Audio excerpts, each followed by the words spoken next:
Downtown, I got that heat, let's go.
Downtown, I got that heat, let's go.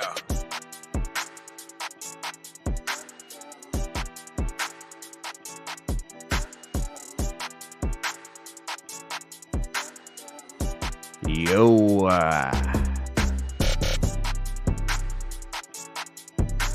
Nation, we back. And I got company. I got goons with me. What up, B? What up, What Zero? up, Sneed? Yeah! Haha, that's right. That's right. We got an hour, dog. That's right. We're going to do an hour show, and then we got to get on Technoid. We got 1 hour. We got like 4 or 5 stories maybe to cover. We'll see who else pops in, too. I got the link is out. You never know. Others might join. We usually get a pretty decent-sized panel on Fridays. You know, most people are going to be getting their scallops in this weekend. No, yeah, for sure. You know how there's always like an official day of the year for like everything? There's like Sandwich Day. There's Coffee Day. You know, Father's Day, I believe Mother's today's Day. National Burger Day or something like that. Is it Burger Day? On Cinco de Mayo, bro? Let me see. I just make every day a scallop day. That's Screw my it. point. Is like, what's Scallop Day, bro? I don't think there is one. That's why I just make every day a scallop day, for sure. Oh, never mind. I'm sorry. It's August 24th. Yeah, I don't know who the hell this sneedmobile tech guy is. Never heard of him. He's commenting. He's letting it loose in the live chat. Shouts out to all the hideous haters out there sulking in their mama's basement, just pissed off at the world that they don't have shit. So basically, the T-Mobile subreddit.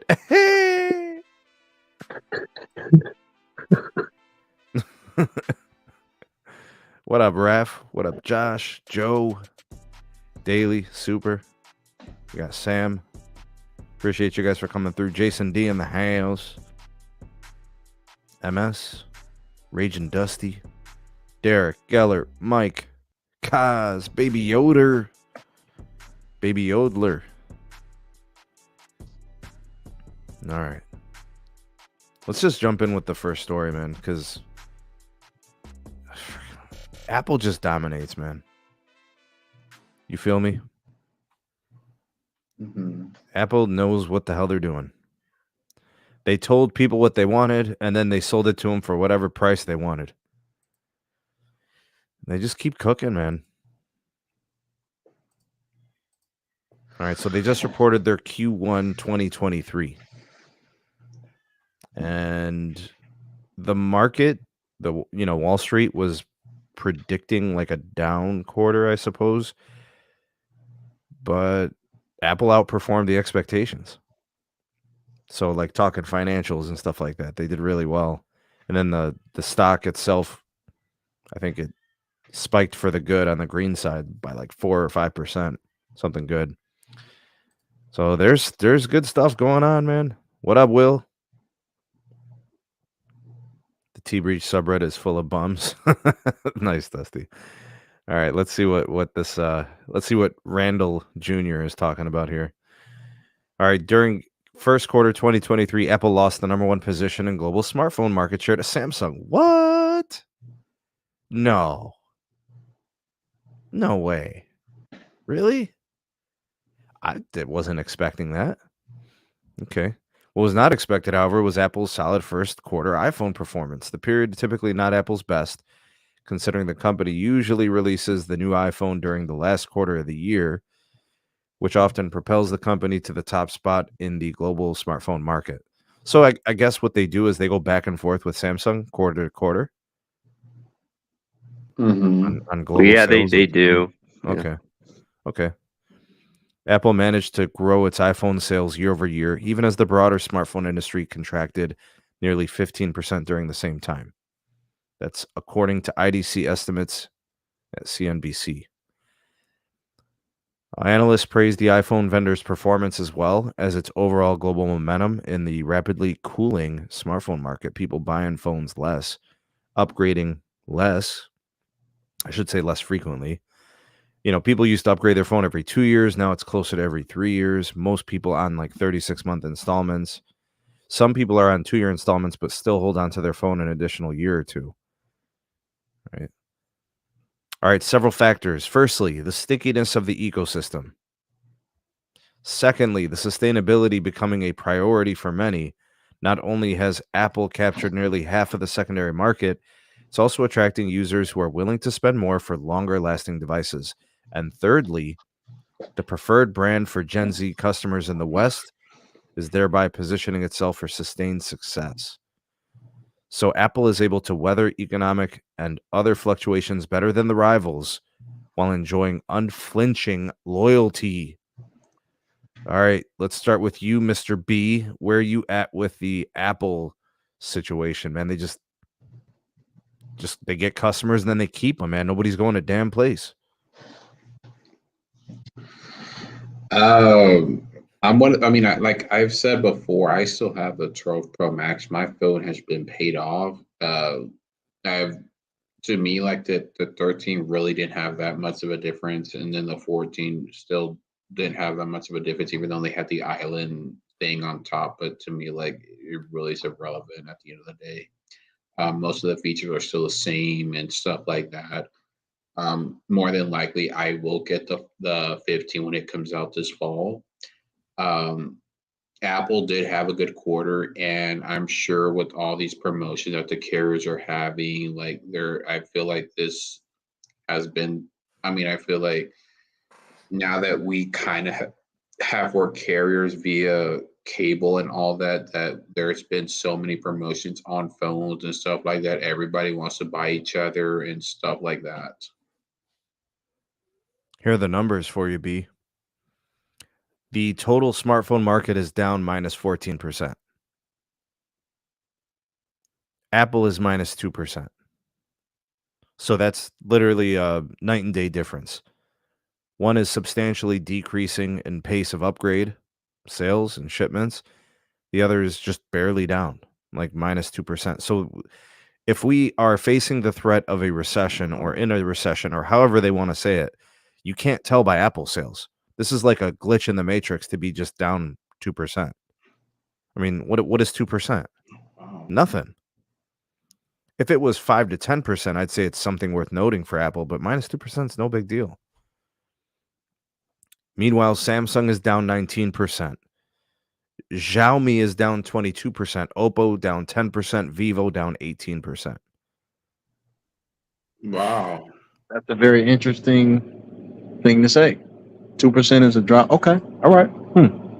So the Bryant, the entire market's down minus 14 overall. It's being buoyed by Apple because As usual. all others are minus 16. Vivo's minus 18, Oppo minus 10, Xiaomi minus 22, Samsung minus 19. All right, so Samsung's the biggest competitor to Apple. They're down minus 19. That's major. You know, I think it's always like a back and forth between Samsung and Apple, and a lot of it, in my eyes, has to do with the camera. You know, what's the the biggest megapixel? You know, how many times can it zoom? What OEM can take the best photos and the best video, and Well, Samsung's better at it than Apple. right, but not everybody sees it that way. That's the thing. It's usually when either some kind of software trickery comes out, or some new telephoto lens. They just go back and forth. How many times have you heard Carlos say, Apple takes better video or better streaming or what have you? It's all. I agree. I think that's true. Mm-hmm. But if someone is more on the photography side, right, they're better off with a Galaxy. Yeah, I agree there. It seems to me it's whatever like the latest and greatest feature is. I mean, people aren't picking.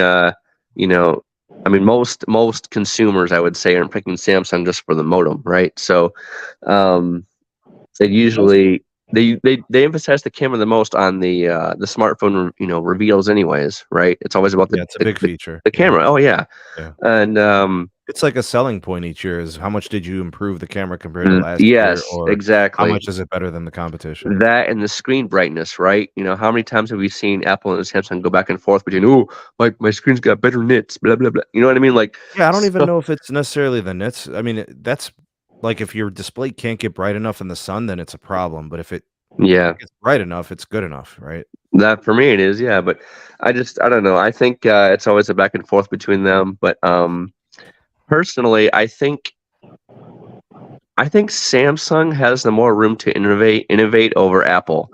Apple is kind of stuck on its own ecosystem, even though they do have the loyalist following, but Samsung, I believe, has more room to grow. Is pretty loyal too, man. It's true, yeah, but I believe Samsung has more room to grow, and maybe they make a different diversity of devices. Mm-hmm. That's a key. Exactly, Pro, that's the key factor, right? Your Max, they're gonna get you your regular. Mm-hmm. But what Samsung will do is they'll give you all that, plus they give you foldables and flips. Exactly. When are we going to see a iPhone flip or foldable, right? So that's a great point. You're going to do a fold? I mean, just this week, Google unveiled their fold phone, and their pricing is going to be $1,800, which is outrageous. And let's just say it's pretty bad that Google beat Apple to the punch with the foldable phone, right? An iPhone has been making phones for like 15 years, 20 years. Yeah, and they really haven't really radically changed that much. At least Samsung is doing the folds and flips, right? So, well, if they end up doing it better, then we got a problem. if iPhone brings a foldable or a flip to the market and it's better than what the Galaxies are, then that's a major issue. Yeah, one company's been making it for 5 generations. The other one brings their first.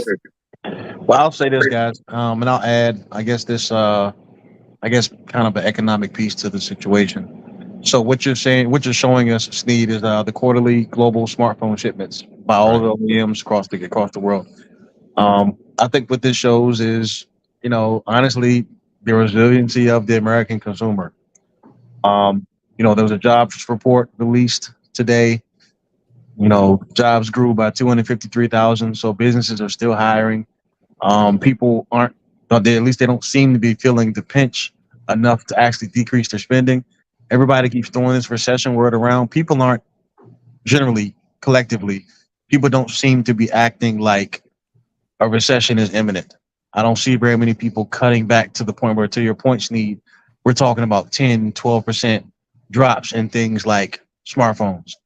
2% is nothing compared to 14. Mm-hmm. So here in America, what we're seeing is people are still spending and jobs are still hiring. Companies are still hiring people. People are still getting gainfully employed. Income and everything is up. People's pay collectively is up. I mean, this is nothing but just more data to kind of prove out and substantiate the resiliency of the American consumer. There's goods and there's a good side and a bad side to that. Of course, I understand the inflation and all that kind of thing. I get it. But here we are in the midst of, pretty high inflation based on what the Fed said they want. And people are still spending money on smartphones. People are still doing pretty much what they want to do. So I'm not sure that a recession is imminent. Every single time, these experts and analysts and all these guys talk about, the recession's coming, the recession is nigh. Okay, well, another report drops and disputes that notion. The American business seems to be very resilient. They continue to hire, they continue to spend, and the American consumer seems to continue to reward that, and vice versa, because both sides are spending, business and consumer, within this country. So maybe the world globally may be having some recessionary pressures, and America, we have our share of that as well. But it doesn't seem to have impacted the pockets of the consumer or the pockets of the American business. You know what I think is happening, Brian? corporation. To kind of just to elaborate on that, what I think you're describing, because your premise overarching is probably correct, but it's what the American consumer is doing. For example, it's like they take the 10 things that they spend the most money on, they start prioritizing, they start allocating dollars where it's most necessary and where they feel is the most important. So they're making the same amount of money, right? That's not really changing so much. And then the spending has increased in certain segments, so they have to continue to meet that spending demand. So they start to short in certain areas little by little. So if they change spending in a certain sector by 5% or 10% in order to compensate for a raise elsewhere, right? So it's a priority. That's why we don't see the overall economy crashing. The consumer has been prioritizing what's most important. So no one segment seems to be like flopping per se. You know what I mean? Makes sense. And I mean, I think that still proves to me to be resiliency. People are smart enough with their finances to be able to make it work. If they are spending on item A and they want to spend more on item B, they reduce item A in order to spend more on item B. I mean, people are resilient. Well, And they're also more fearful. We've been hearing recession and crash for the last 3 years. Yeah, I mean, I guess the fear doesn't seem to be playing out in lower spend overall, though. It seems to be, like you said, people moving funds around and all that kind of stuff, which makes a lot of sense. Yeah, but people are proactively reducing the spending in certain segments. They don't like people are basically saying, I know there's going to come a point where like the recession is real. I'm slowing down my spending now. They've already pivoted and adjusted. Like 2 years ago, people started cutting off streaming services. 2 years ago, they started prioritizing. Remember when everybody was paying for everything? And then they're like, well, I got 4 streaming services. I'm cutting to 2. Well, I got 3 streaming services. I'm cutting to 1. Yeah. I mean, the telcos have definitely, enabled that because so many, people are able to get multiple streaming services just by getting certain plans. So that does help as far as controlling costs. But I don't know, man. I definitely don't want to make it seem like I think you're wrong, Steve, because I think you definitely are making some good points. But it just doesn't seem to be showing in the data that people seem to be overly fearful right now. Because again, businesses aren't cutting back to the point where hiring isn't. I mean, 253,000 jobs were added, as far as, according to this particular report. And, wages are up. I know there's been some cuts and everything in certain segments and whatnot. I definitely acknowledge those things. I don't want to be disrespectful to anyone's, individual situations and things like that. But it seems to me that the American consumer and the American business collectively, they seem to be still firing on all cylinders. That's what it looks like to me. Steve, can I say something else? Yeah, go ahead, B. One of the things that I've noticed, maybe why also the numbers are going down, is the operating system and the interface is still the same. It's still the same, and most of the time, like most people on the iPhones really don't notice the quality difference in actual pictures. Maybe some in video, but not that much. Now Samsung, a lot of people I know, like Nerd Radio and other people have said there's really not much of a difference from the S23 to the 22 and all that. Yeah, I think that definitely makes sense. I mean, you still got the same silly looking squares as you did on the first iPhone. So why? So like the food, the cost of living is going up, the food is going up, and people are saying to themselves, why am I going to go and buy something that my 11, 12, 13 already does?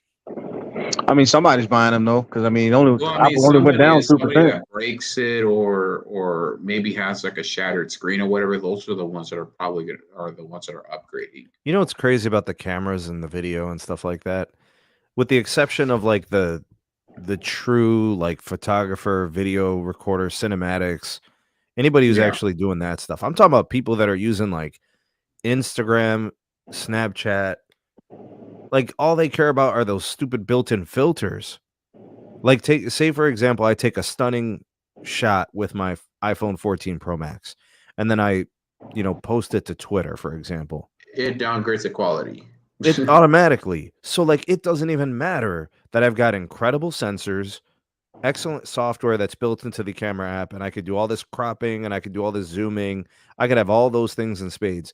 Doesn't matter. It's Twitter, right? They're going to compress, they're going to crop, they're going to reshape, they're going to reformat, and then it's going to upload it to the convenience or the form factor of the app itself, right? It's going to be optimized for that particular application. It doesn't even make a difference, right? The only time you're actually going to get like your raw images, right, are going to be on device, or if you're going to upload it to a drive and put it up on a real display. It's like you put it to these apps and it ain't shit. It doesn't mean anything.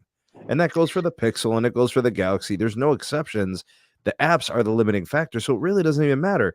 I could take a picture with an iPhone SE 2020, post it to Twitter, and you wouldn't even know that it came from that phone. I could literally say, I took this photo with my 14 Pro Max. What do you think? And people be like, oh yeah, it's awesome, man. It's so cool. It's so good. And I'll be like, nah, it's the iPhone SE 2020. Haha, you got played. You can't tell the difference because of the app. And that's what 99% of people are doing, right, B? Yes, I remember one time I used to access Max and I used a couple of editing apps, and there were some people that were like, where did you buy your camera from or whatever? And I was just like, oh, I used my You're iPhone like, oh, it's XS. a Nikon. Yeah, this is the Nikon 5000-CR. But that's what's neat. I have not upgraded my phone because my 12 Pro Max is still a really good phone. Like I could literally get 90% of the features that 80% of the features that the 14 already does. I mean, unless the battery starts to fail on you.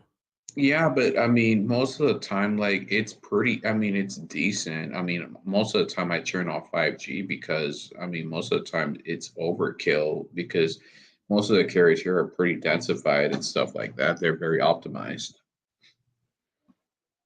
Yeah, people are just, they're going to be smart about stuff. We had the one poll a few weeks ago. How often are you upgrading? A majority of people were at 3 and 2 years. The the Carlos S techs of the world, the SneedMobile techs of the world, the Zero Cools. We're the small minority of people that want to be on the cutting edge. You know, and we're literally upgrading for a 10% increase of whatever. I don't know, 10% better RF, 10% Exactly. better battery life, 5% better display. It's incremental at best.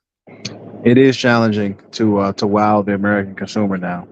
It is getting harder and harder.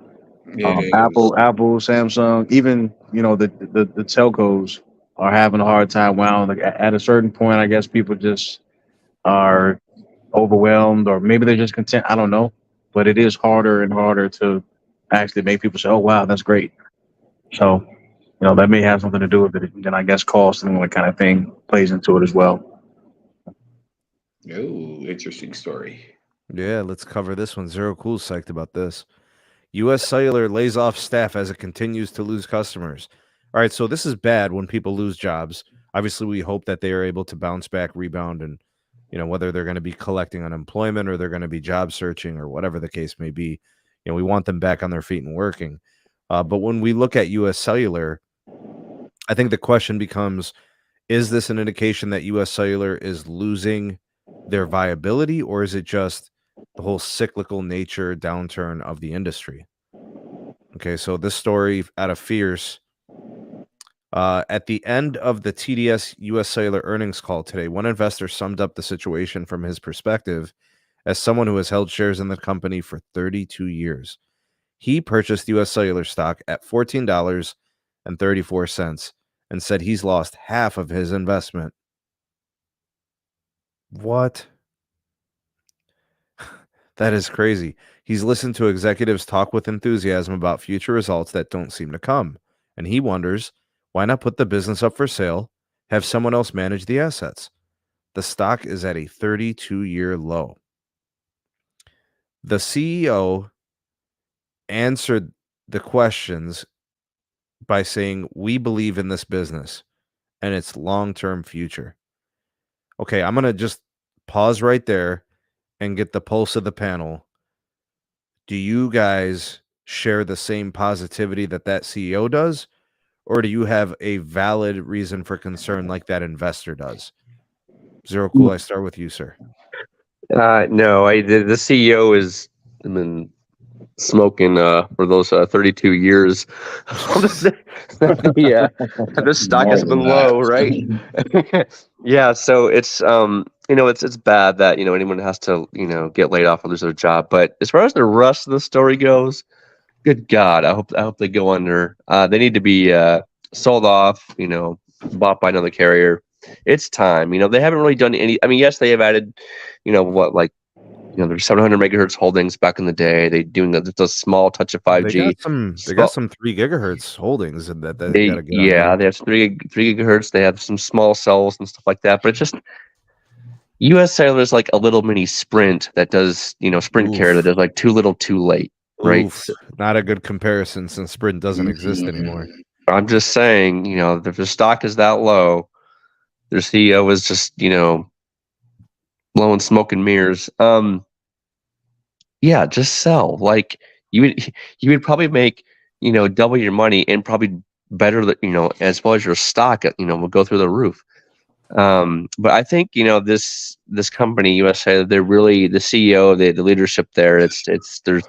They're stubborn. I remember an article from them saying they would never ever sell. I remember that. Yeah. Right? And now that Roger they're losing, has shared that sentiment when he's had discussions with these guys at these these different, I don't know what they would call it, like industry get-togethers. Exactly. With executives and leadership, they all kind of hang out at these places, and it's like all the big carriers are probably looking like, when are you guys selling? Right. I mean, they're losing staff now. They're losing customers. How much more are you going to lose until you say, hey, if you're not going to do anything about it, what are you going to do? I think it's time to sell for them. I'd rather have them sell now than wait. It's better to recoup your losses at a better rate and try to recover and sell than just to become another Sprint. So I feel like maybe that investor, that 32-year investor, has a grip on reality. I think he's CEO is delusional. Oh, of course. If Yeah, well, absolutely. if He's the CEO completely believes delusional. what he's saying, he might be being disingenuous. But if he really means what he's saying, he's delusional. I The think he's game has both. changed, right? The game has changed Yeah. from under their feet. Yeah, I mean, think about it. Yeah, even look at what T-Mobile's doing. They're building the 5G at rapid pace. What's the most profitable part of US Cellular? Well, I think how it's is the roaming. yeah, you're right. It is the roaming because how is US Cellular supposed to like build out as fast as But like a zero national cool. competitor? The They can't. problem with the roaming is these carriers are building native all the time. Right. One tower at a time, they get more and more native. Exactly. So it's just, I don't see US Cellular, getting much traction. And I think they should sell. It would just be better off for them. There's just it's just you have three big carriers trying to dominate, and US Cellular saying, "Oh, we're right there with them." No, I'm sorry, you're not. So I think it's better for them to sell. Let me get Brandon in on this.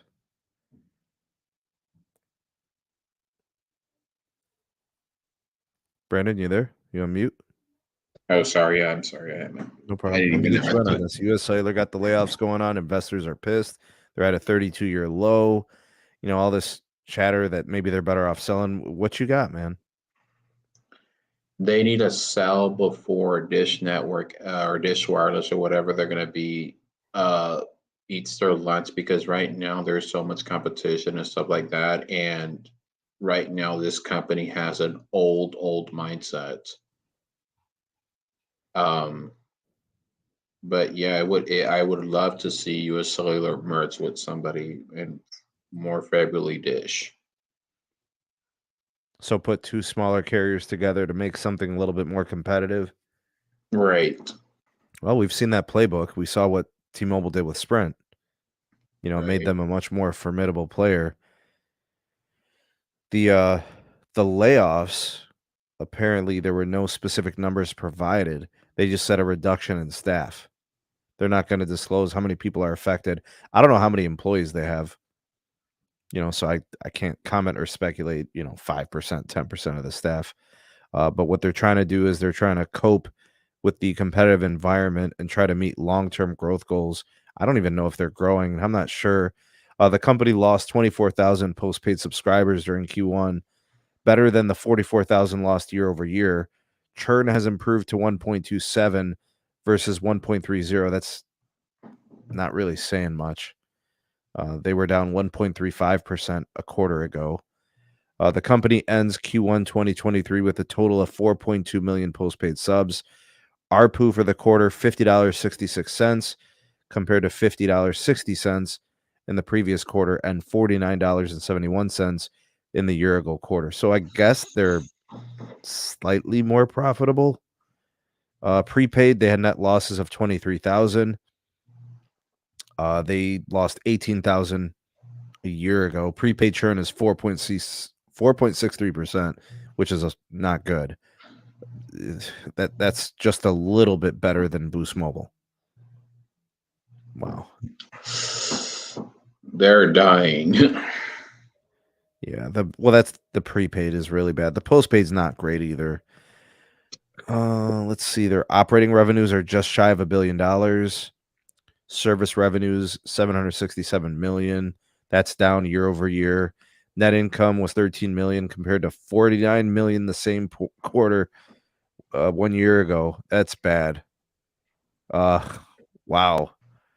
That's really bad. And 80% of US Cellular's traffic is over towers that are upgraded to 5G. So they're upgrading.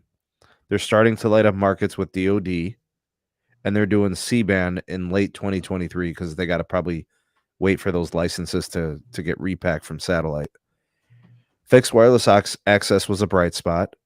Gross adds up 130%. They finished the quarter with 87,000 subscribers in FWA. They're expecting 100,000 subs later this year. Those customers are on US Cellular's low-band spectrum. So as it begins to roll out the 3.45, the DoD, and then C-band, they can offer a better customer service experience. So Zero Cool, that sounds to me like they're going to offer some more capacity to Yeah, those they will, wireless but it's consumers. just so. Here's the thing: U.S. Cellular. I can paint a better picture with this. Okay, so U.S. Cellular, has a big market in Wisconsin. Yeah, I think Iowa, like along the outlying areas of those states, right? For the native area, if they're to be acquired by AT&T, and mind you, AT&T acquired like Element Mobile back in the day for Wisconsin. Yeah. All right, so think about it. If AT&T were to buy U.S. Cellular, it'd be a game changer for people in like Wisconsin, Iowa, Illinois area. Because they would get access to their DoD, their C-band, and that would bring instant capacity to AT&T's network. If anybody would love to buy them, it should be AT&T, and it would just be such a boon to the customers in those areas, right? So I ain't gonna lie, Zero Cool. I wouldn't mind any of the big carriers taking U.S. Cellular's assets, spectrum, towers, and then just selling service natively and then doing fixed wireless access with. And actually, if this is really about home internet, home broadband, I want T-Mobile or T-Mobile or Verizon to be the ones to do this the because only reason I why think I'm their saying products are the 18, best. The reason yeah, I why mean, I don't know the AT&T piece yet, right? I don't the know only, about Internet Air. I don't know. I know the other two. yeah, I mean, the only reason why, I mean, there's such a regional provider, U.S. Cellular is. The only reason why I'm saying AT&T is because it works best for their network, like the handoffs, the tower grid. It would suit right in them perfectly because they already have like the 700 megahertz. They already have the C-band, the DoD. All that would supplement AT&T's existing spectrum and the tower grid that they already have, and like the CMAs that AT&T already bought in those Wisconsin, Iowa, Illinois areas. Like, you know what I mean? It would be a lot harder for like say Verizon or T-Mobile to integrate versus AT&T. So from a network perspective, at least. It's crazy how the fixed wireless is not even unlimited data. Oh, you're talking about the U.S. Cellular piece? Mm-hmm. What do they have, like a 300 gig, 500 gig tier or something? I believe less than that. Less? So they got a Mm-hmm. hotspot tier? And then no, the fixed wireless side. See, So that's my point, dude. Like, if you're treating it more like a hotspot, it's not true broadband. You got to give your it's customers not. legitimate home internet offers,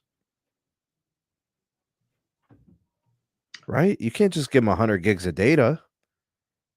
What the hell are you going to do with 100 gigs of data, dude? You start watching movies, it's over. Yup. I mean, at that point, you're probably better off getting Viasat or HughesNet or T-Mobile And Home that's, Internet.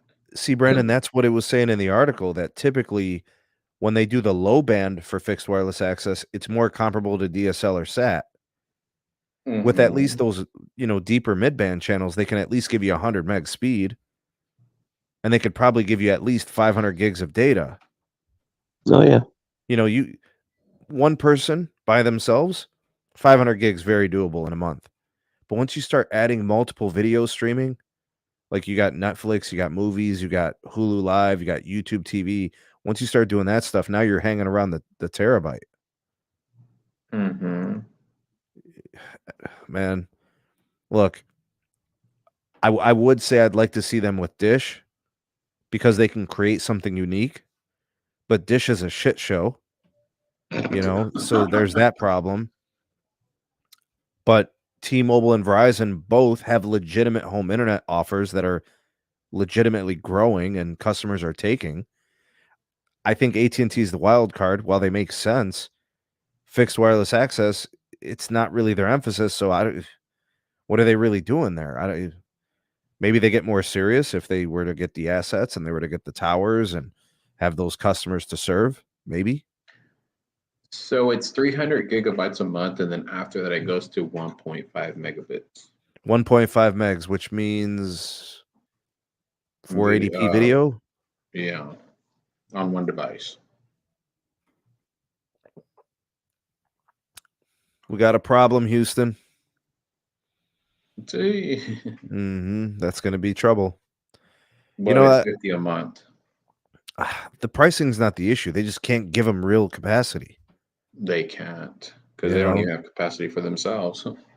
Yeah, they just won't cut it. That's why I think it's more realistic, when people talk about the the millimeter wave offer from US Cellular. See, that kind of interests me a little bit because they can give you fiber-like offer, right? 300 megabits down, 500 megabits down. I don't know what they're doing for uplink. Can they at least give you 100 up over millimeter wave? Sure Zero Clue, are you familiar with the millimeter wave fixed wireless access for US Cellular?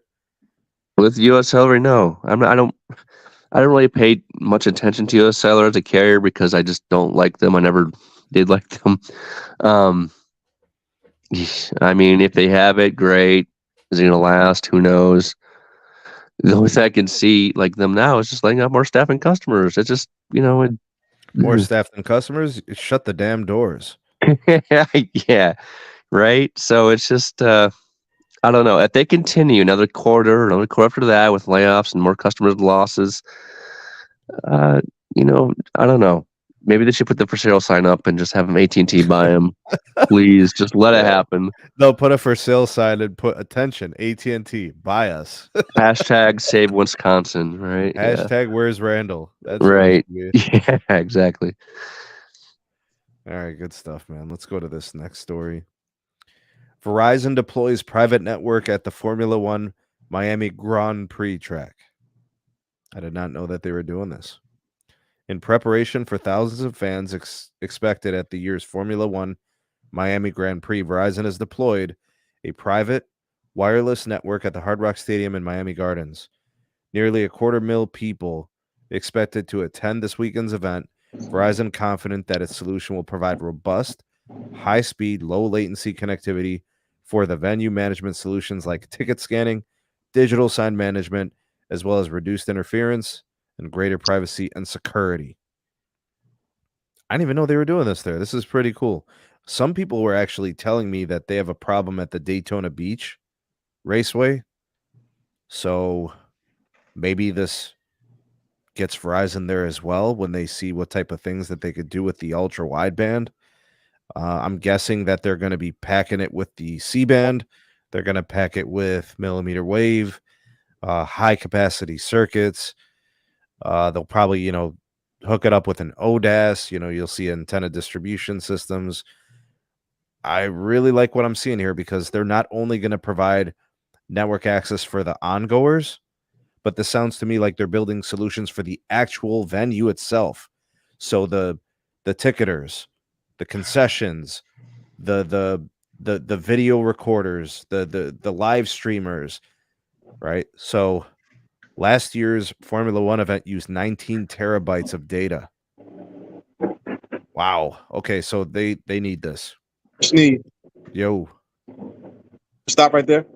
Okay. Go back up. Go back up. Yeah, Go back yes, up. sir. Go back up. Uh-huh. Further, engineers increased fiber capacity. Go back down. A little bit more. A little bit more. That paragraph right there.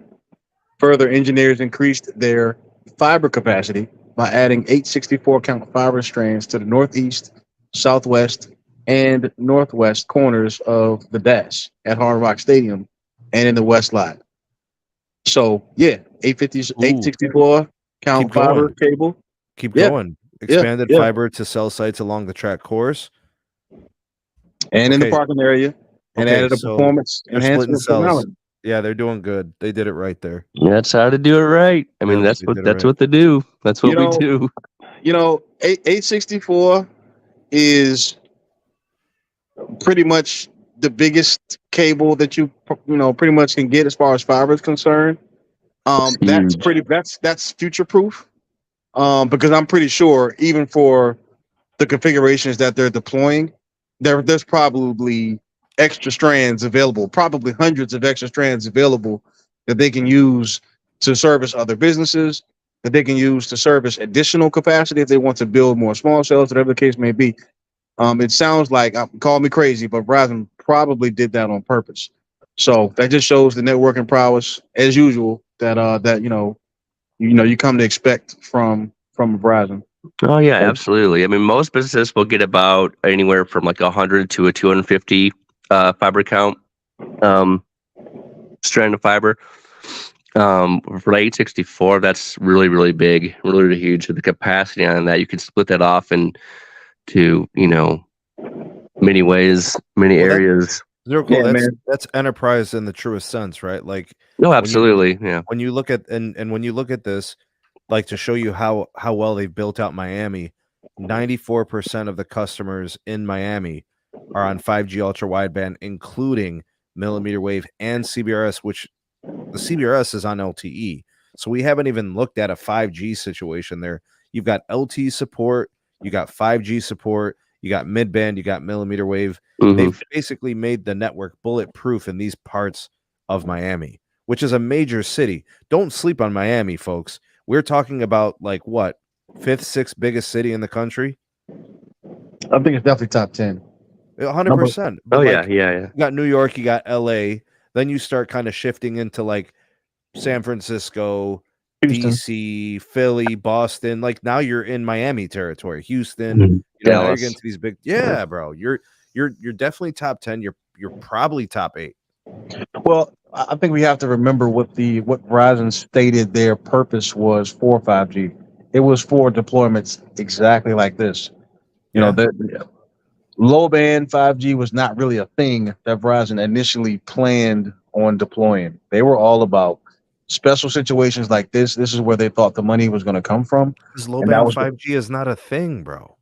Yeah, man. Low band is Low not really band paying the 5G bills. doesn't have MIMO. Low band 5G doesn't have beamforming. Low band 5G doesn't have bandwidth. There's nothing to celebrate, or there's nothing to look forward to. There's no ceiling.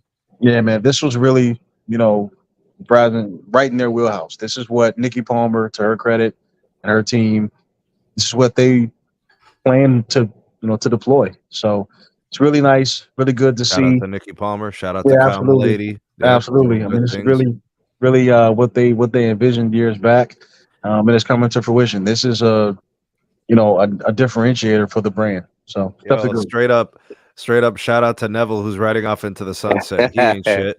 right. Oh, They yeah. never talked about stuff like this. That's the one thing I always wish they did.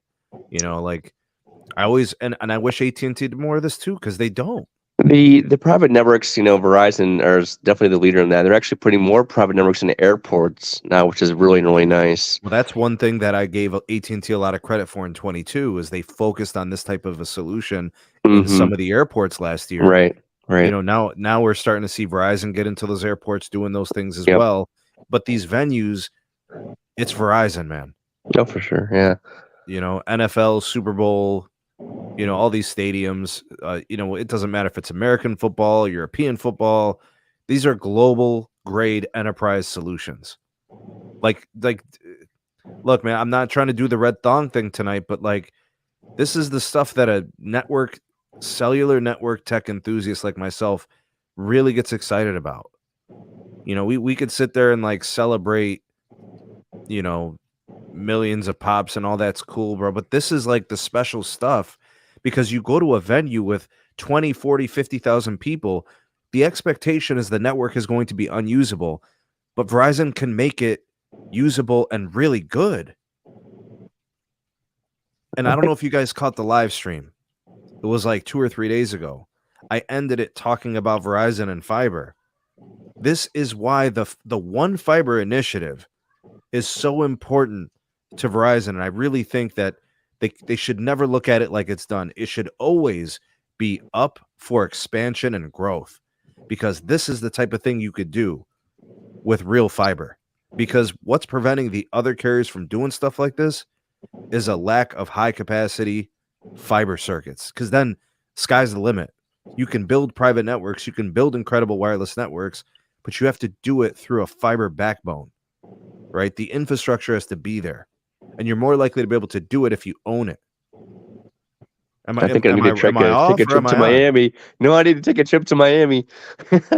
Saying, man, give me a reason to go to South Beach. Right, exactly, for sure. Be like, tell the wifey, yo, man, I'm headed to Miami to go test the networks. Straight up. Deuces, right? It's an exciting time. This is what I was saying before, Brian. Remember I was saying that on the live stream. I saw everybody in the live chat like, yeah, that's right. It's fiber. That really is the I won't say the not so secret weapon. The spectrum and fiber is really what you need. And if you don't own both, you significantly limit the other. You got to have both. And Verizon does. They got plenty of spectrum. They got plenty of fiber. They just keep on deploying it, keep on differentiating themselves from the competition by doing deployments like this. So it matters. I'm impressed with the 864 count. I really am. That's a really big fiber cable. Well, at least by today's standards, none of the cables are super huge, but 864 strands is a lot of capacity. It's a lot of capacity, man. And I'm sure they're probably not using half of those. So that stuff's going to be in the ground or in the air, ready for them to be able to build out more stuff or sell the fiber capacity to whoever needs it. So it's really cool.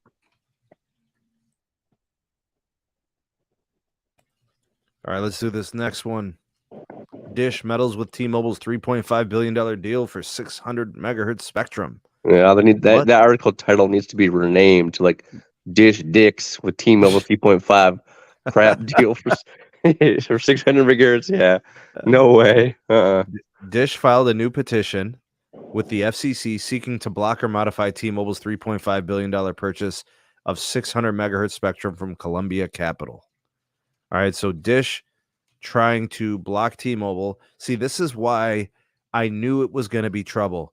T-Mobile tried to jerk Dish 2 years ago for 600 megahertz access. Dish let T-Mobile use it. T-Mobile said, thank you very much. Dish said, okay, that's enough. Now you got to pay for it. T-Mobile said, no, we don't want to pay for it. This is literally karma. Charlie Ergen is literally just being a spiteful old geezer tripping on Mike Sievert. Why not? I mean, he feels like he got dick with, and he did. So why not return the medicine? This isn't going to last, though. There's no way that block is going to even petition that Dish file. It's not going to last. All right, here's some extended commentary on it, Zero Cool. Granting T-Mobile even more 600 megahertz spectrum would contravene the Commission's competition-related spectrum licensing objectives by enabling T-Mobile to inhibit other competitors from fully utilizing holdings in the band. You know what's crazy, guys? Guess has zero spectrum authority right now? FCC. The FCC. Yeah. So nobody could do shit about it. Right. Well, I mean, honestly, technically, the FCC has a spectrum screen, so they could exercise that and say, "Hey, they never you have enough of this already." They never ever do. Okay, they never do. That's true. There's no precedence. Facts. Well, I mean, honestly, nobody wants the 600 megahertz spectrum except for T-Mobile anyway. So, I mean, this is like you said, Sneed. This is pretty much Dish being spiteful, but nobody wants 600 megs. Nobody wants that spectrum. What's Dish going to do with it? Put it on the towers that they don't have built yet? I mean, come on now. What are they going to do? Put it on their finger? I don't know. Use it as poker cards? Come on now. Hey, nobody wants that spectrum. Nobody really uses it. T-Mobile's like one of the only carriers in the world to transmit on that particular frequency. So according to Dish, T-Mobile exceeds the spectrum screen in 127 markets. In 64 of those, Dish said T-Mobile exceeds the screen by at least 20 megahertz.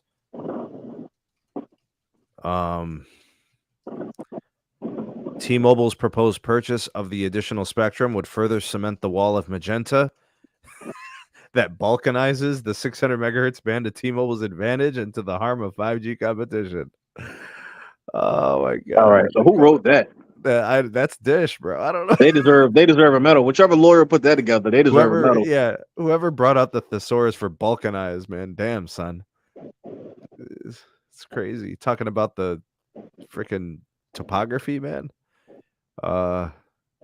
T-Mobile holds this disproportionate mid-band spectrum position, not because it outbid others at auction, but because it purchased Sprint. For years, had accumulated massive interest in legacy EBS BRS in the 2.5 gigahertz band. AT&T, those are AT&T disclosures. Oh my goodness. Verizon said concentration of VDA spectrum in the hands of a single operator can raise serious competitive concerns and over time threaten the health and the competitiveness of the wireless market. All right, so let me tell you why this will not hold water. T-Mobile has been putting Sprint spectrum up on the air into use in carrier aggregation form since they, purchased Sprint, right? They're putting the spectrum that they have to use. They just bought more 2.5 licenses. They're going to put that to use as soon as the FCC grants the license to them. Same here with the 600 megahertz that they're trying to buy for 3.5 billion. So they're putting all the spectrum they buy to use. There's no reason why Dish has a prayer to even try to block this at all. Yeah, but it's not just Dish. We have commentary from AT&T last year. We have commentary from 2020 from Verizon. They're all saying the same thing. If you look this up, every auction, if someone tries to buy spectrum, this or that, the other carriers complain every single time. No, but it's not. They're not doing this after auctions. They're doing this from their acquisitions. Same thing. It's because the spectrum they got all came from, a bulk of it came from Sprint. You got to remember, T-Mobile had their own spectrum, enough for one carrier. When they got Sprint had more than enough spectrum for one carrier. They had enough spectrum for one. Right. My point is, did Verizon AT&T not complain about the Sprint T-Mobile merger? Well, yeah, rightfully so. That's my point. AT&T and Verizon about the merger, but it's not about the merger. It's about the fact that they are allowed to continue to be a part of auctions, even though they already have a lot of spectrum. What Verizon and AT&T are saying is T-Mobile has benefited from mergers that have put them in spectrum advantage positions, not because they are successfully landing the spectrum in auction. So basically what I think they're saying, the FCC needs to keep T-Mobile out of some of these auctions. Well, they won't. T-Mobile just plays the game better. They want to generate the revenue. I know they won't. Yeah. But that's basically what AT&T is saying. Plays the game better? AT&T is saying pump the brakes on T-Mobile. Why are they giving all this? No, they're right about that. Again, you're talking I'm not about here to a company. Evaluate whether they're right or wrong. I'm just saying that's their position. Well, yeah, I mean their position has merit. What's going to end up happening is people are going to come on here and say Sneed's trying to say he could do better than the FCC. That's not my intention. I'm just saying that's AT&T and Verizon's position. Well, the FCC doesn't do great, so I mean it's not like that would be a high bar to try to overcome or try to beat. But I mean at the same time, I think AT&T and even Verizon, they make solid points. At the end of the day, T-Mobile was allowed to do what AT&T wasn't allowed to do. Just one administration beforehand. So it's not like that's an unfounded complaint. It's not unfounded at all. It has merit. So if AT&T or Verizon were to say, hey, let's allow them or let's make them chill on acquiring more spectrum for a while because you just let them do something blockbuster that went against precedents. I mean, I don't think that's an unreasonable request. In this stupid Dish is right here. You guys see this part? So Dish was supposed to cancel license leases that they had with T-Mobile to just try to spite. They ended up canceling the leases or the licenses with the FCC. Oh, of course. Which means that Spectrum would have gone to auction the next time the FCC held one. So Dish has to retract this. They're so stupid. Yes, that's my point. See, if Dish, this is what I'm saying. Dish doing? Hold on, this is what I'm saying. Bro, who is running Dish right now? They are literally incompetent. What is going on there, bro? This is what I'm saying. T-Mobile plays this game the best because if Dish canceled with the FCC, they're going to put it up to auction. That gives T-Mobile the right to buy it. Think about it, guys. T-Mobile, this whole entire time, even when when AT&T tried to buy them, they won the 700 megahertz on band 12, right? They won that. They won the full 600 megahertz. They bought some more. They got all the Sprint 2.5. Guess what? They got more 2.5. Now they're going to probably go after Dish's 600 megahertz. Think about it, guys. If in the Spectrum game, T-Mobile plays this game the best out of any carrier. I disagree wholeheartedly. They haven't played anything. They got lucky. It's not luck. It is not luck, sir. It is luck. It is luck. It is luck. I will never allow. It's called playing the game right. I will always disagree. I will never allow anyone to give credit. I'm siding with T-Mobile on this one. Okay, so you think that's ridiculous? They do not deserve credit for the Trump administration's work. Yeah, that's but what that's happened. timing. That's timing. But that's not timing. That's How do you luck. How do you think acquisitions luck. happen? They happen during public It's administration. calculated. That it's is luck. timing. It's That is calculated in luck, time. guys. That is luck. I'm sorry. No, it's not. I respectfully disagree. I understand we won't agree on this. I'm okay with standing on the mountain by myself on this one. One time is luck, but not Metro, AT&T, Sprint. They hit Mint how many times? Mobile. Mint Mobile. That first of all, Mint Mobile's still pending right now. That's It'll still go pending. through. Don't I was worry. about to say that's still pending. It'll go through. The stuff that happened with AT&T, that was not calculated by T-Mobile on T-Mobile's part. They didn't know what was going to happen. That was a situation where AT&T just unfortunately wasn't allowed to purchase the carrier. That's it. That has nothing to do with them being smart or any of that other crazy. They knew that they weren't getting acquired. They knew the Obama administration would block it. That's why they opted for Spectrum. They knew that. They didn't know that. Yes, they did. Yes, they did. AT&T is just know. dumb enough to go say, "Oh, we need to buy T-Mobile." I'm sorry, I'm not giving them credit for that. I'm personally not. Come I know. on, man. I'm just one person. I refuse. You don't have to like them to understand that they have played their hands well. Yeah, they had. Dude, I freaking hate T-Mobile. They got lucky. Okay, no one hates T-Mobile more than I do. But they played their hand well. Okay. People get lucky more than once in their life. Bro, the sun shines on a dog's ass once a day. Yeah, and Sievert's the dog's ass. But they're 365 days in a year. So that means a broken clock is right 2 times a day, but once it's 3-4 times, bro, it's not luck. Nah, I disagree. I don't think it's going. I don't think we're in a situation where we can say a garbage can gets a steak, dog. Dude, and they happen to get 2 steaks. Okay, let me. Okay, so when T-Mobile, this is their strategy. I have to hand it to their strategy of becoming zero to hero is been pulled off tremendously. And here's pretty much how it went down. Oh Lord. T-Mobile, back in the the Edge GSM days were nothing. They couldn't, place calls. They couldn't make calls. Right. Service was horrible. Still can't place calls. Everywhere. Still can't make calls. All right. Well, they're saying, they hired John Ledger to talk up, to create their own carrier, talk it up, get customer growth, and just, and talk bad and disparage about Verizon, AT&T, to build a customer base to get them to the number 3 and then eventually the number 2 carrier, right? And then after the Sprint merger, they got all the spectrum, now they have, their own carrier. Now they need to be profitable, like Sneed said in the videos, right? They need to be the carrier again, especially with John Saw not the helm for networking. This has all been in the works for many, many, many years. And to be honest with you, they're not done. They're not going to be done just by acquiring Mint. I could see some, quote unquote cable action getting in, but we won't talk about that yet. But think about it. Dish is they've executed their strategy flawlessly, and it's not just been luck. Think about everything they've done. Let me get Brandon in here. Brandon's been quiet, but Brandon, do you agree with Brian that it's been luck, or do you think, like me and Zero Cool, that T-Mobile's played the best hand as best as they can every time? Oh my God, they're a con artist. Thank you. Okay, that's fine. You could be a con artist and just play your hand well. Okay, so they're the telecom industry version of Donald Trump. Okay. Yeah, pretty much.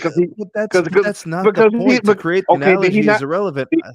So he got lucky, right? In 2016, nobody thought he was going to win. Luck. Oh, but Steve, I will say this. Did Donald Trump get lucky amassing all his wealth? No. They're reacting and I'm not saying that. I'm just talking about as it relates to his political career.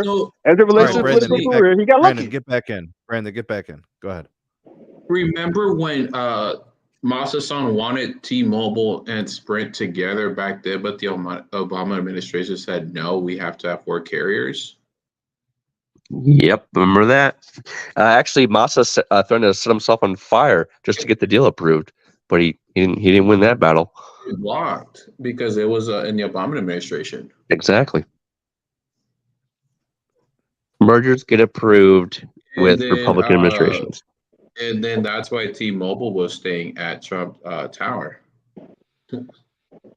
Yeah, there was a lot of that going on. That lobbying, pandering. T-Mobile used T-Mobile. They used fear mongering about China and the race to 5G in order to dupe the Trump administration true. into allowing. Bryant, That's you're luck. saying That's you're not saying skill. That's just luck. no. What That's you're saying skill. is facts. Your It's not skill. interpretation as luck is not accurate. It is. I'm sorry, man. That is luck.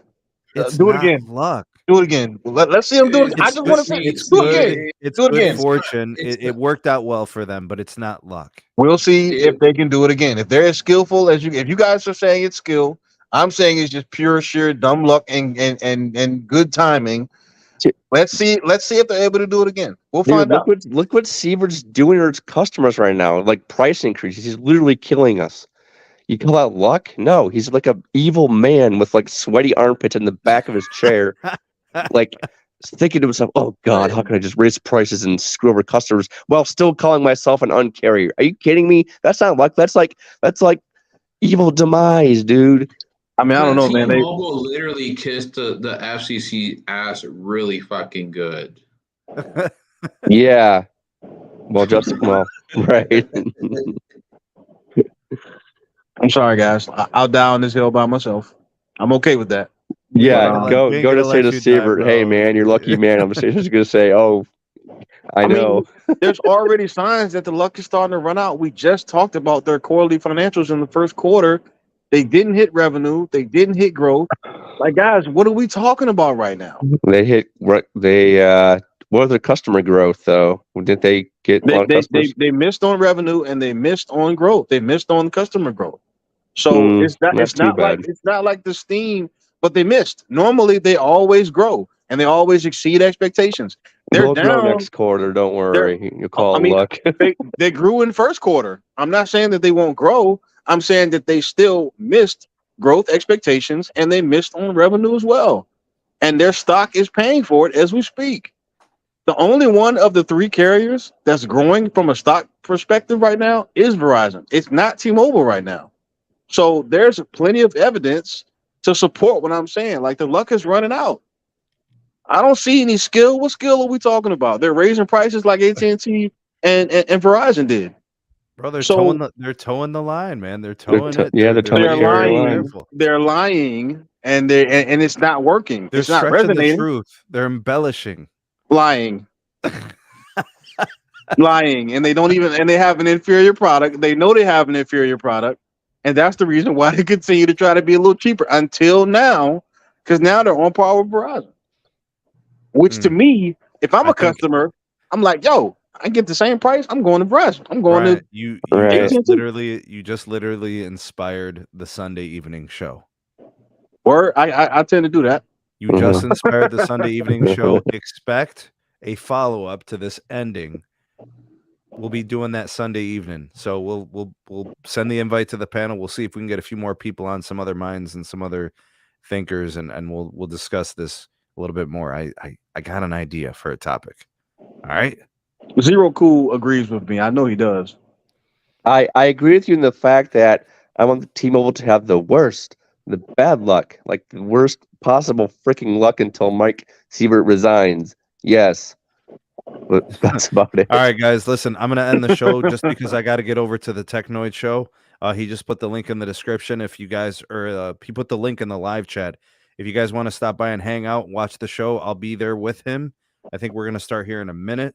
Big shout out to Brandon, Zero Cool, Bryant. Thank you guys for coming by and hanging out with me on the panel tonight. Big shout out to everybody in the live chat, all my YouTube members, all my patrons, all my supporters. Thank you guys for everything that you do. Please like this, give this video a rating, and then also share it. And you're definitely more than welcome to join us on any of the additional platforms and supports. All the links for everything going on with the channel are in the description. Don't forget to support us with those likes and shares. If you want to be more actively supporting your creators, you can buy me a coffee. You can support in a bunch of different ways. The links are in the description. If you want, there's a great way to save on your wireless service from our partner, Mint Mobile. Link is in the description. Save money, and you'll be supporting the channel. We out this piece. Peace. Peace.